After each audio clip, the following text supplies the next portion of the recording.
For today's video mga amiga, samahan niyo amiga niyo magluto nitong pinakasabrosong sabaw ng isda. Ang tawag dito sa amin sa Bulacan ay dilat itong isda na ito. 3 piraso na ito pero malalaki ito mga amiga.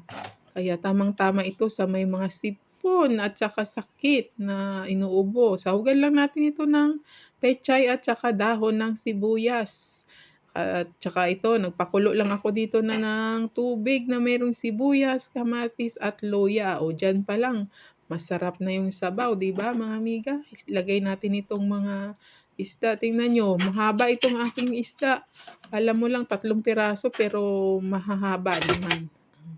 Pakuluan lang natin 'to at isahog na natin ang ating gulay na pechay. Tabi lang natin ito mga amiga para hindi mahirap maglagay ng gulay. O, ayan. Tapos taktakan lang natin ng konting pampalasa. O, nasa inyo kung gumagamit kayo nan o hindi. Patis. O, lagyan na natin itong dahon ng sibuyas. Tsaka sili. Ganyan lang kasimple mga amiga. Luto na yan. Napakasarap na. Dami ng kanin makain nito at pawisan ka na nito sa sabaw, napakalasa, sabroso. Oh, ayan lamang, kain na tayo. Maraming salamat sa panunood. Hanggang sa muli. Bye!